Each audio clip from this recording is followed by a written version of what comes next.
भगवान श्री कृष्ण हिंदू धर्म के पूर्ण अवतार कहे जाते हैं। उन्हें एक बेहतरीन राजनेता और 64 कलाओं का स्वामी भी माना गया है। लेकिन क्या आपको पता है कि आखिर भगवान श्री कृष्ण की मृत्यु कब हुई थी? कैसे उनके युद्ध वंश का नाश हुआ और भगवान श्री कृष्ण के मृतक शरीर के साथ आखिर क्या हुआ? तो चलिए दोस्तों, इस खास वीडियो में यही जानते हैं। दोस्तों, हिंदू धर्म में ब्रह्मा, विष्णु और महेश को इस संपूर्ण चराचर जगत के सृजनहार, पालनकर्ता और संहार के रूप में देखा गया है।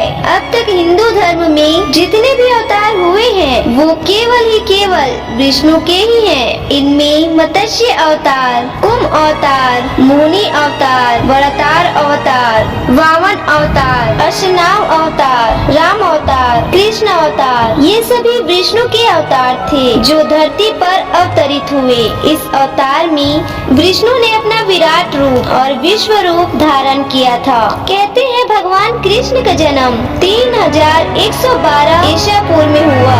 वैसे तो श्री कृष्ण का जन्म मथुरा में हुआ था, लेकिन उनका बचपन गोकुल, वृंदावन, नंदगांव, बरसाना और द्वारिका इत्यादि जगहों पे बीता। महाभारत युद्ध के बाद भगवान कृष्ण ने 36 वर्षों तक द्वारिका पर राज किया। उसके बाद उन्होंने अपना देह त्याग दिया, यानी कि उनकी मृत्यु हो गई। कहा जाता है उन समय उनकी आयु 125 वर्ष थी। महाभारत के युद्ध के बाद जब दुर्योधन का अंत हो गया तो उनकी माता गांधारी बहुत दुखी हुई थी। वह अपने बेटे के शव पर शोक व्यक्त करने के लिए रणभूमि में गई थी और उनके साथ भगवान कृष्ण और पांडव भी थे। गांधारी अपने पुत्रों की मृत्यु से इतनी दुखी हुई कि उन्होंने भगवान कृष्ण को 36 वर्षों के बाद मृत्यु का श्राप दे दिया। ये सुनकर पांडव तो चकित रह गए, लेकिन भगवान श्री कृष्ण तनिक भी विचलित न हुए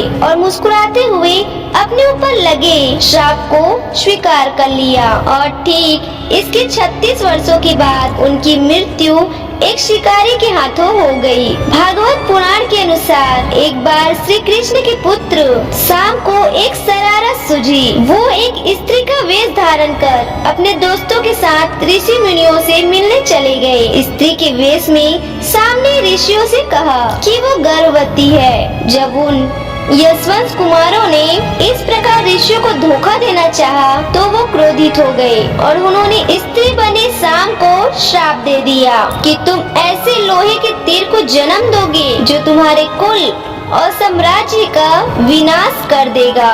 ऋषियों का श्राप सुन शाम बहुत डर गया। उन्होंने तुरंत ही सारी घटना जाकर युग्रसेन को बताई, जिसके बाद युग्रसेन ने शाम से कहा कि वे तीर का चूर्ण बनाकर प्रभास नदी में प्रभावित कर दे। इस तरह उन्हें श्राप से छुटकारा मिल जाएगा। शाम ने सब कुछ उग्रसेन के कहे मुताबिक किया।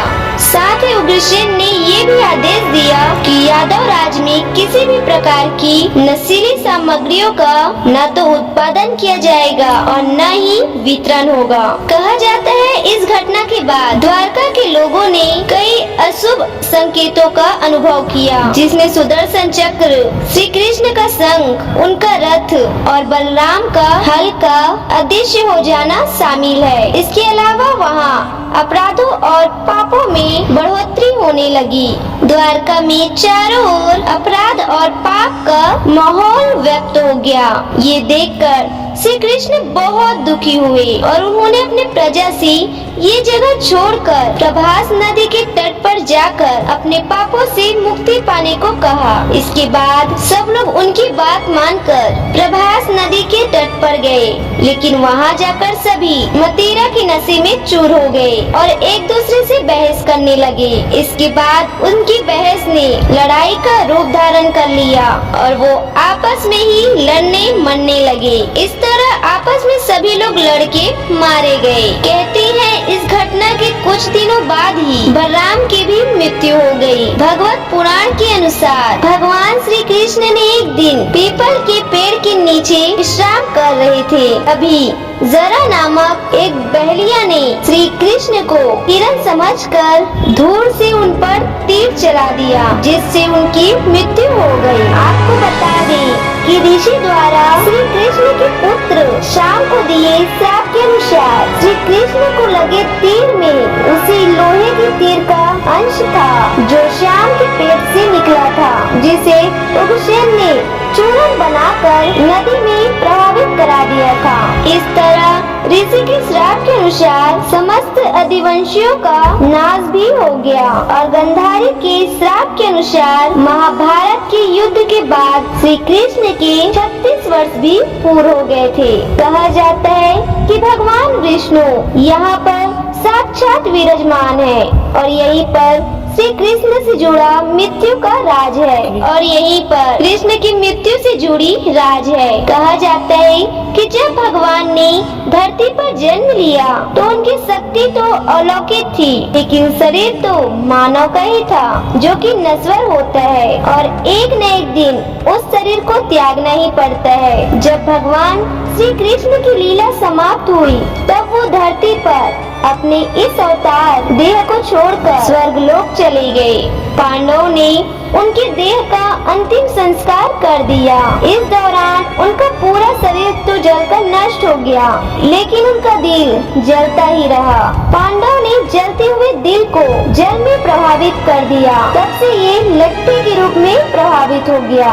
यह लट्ठा राजा इंद्रियों को मिल गया और उनकी आस्था भगवान जगन्नाथ में थी और वो इसे लट्ठे को ले गए और भगवान जगन्नाथ की मूर्ति के अंदर स्थापित कर दिया। ऐसा कहा जाता है कि भगवान श्री कृष्ण का वो अंश तब से वहीं पर है। हालांकि हर 12 वर्ष के बाद मूर्ति बदली जाती है, लेकिन वो अंश अपरिवर्तित ही रहता है। दोस्तों, अब तो आपको पता ही चल चुका होगा कि आखिर भगवान श्री कृष्ण का क्या हुआ, उनके मृतक शरीर का आखिर क्या हुआ और साथ ही साथ भगवान श्री कृष्ण की मृत्यु कैसे हुई। अगर आपको हमारी ये खास जानकारी वीडियो अच्छी लगी है तो इस वीडियो को लाइक करें, हमारे चैनल को सब्सक्राइब करें और इसे ज्यादा से ज्यादा शेयर अवश्य करें। धन्यवाद।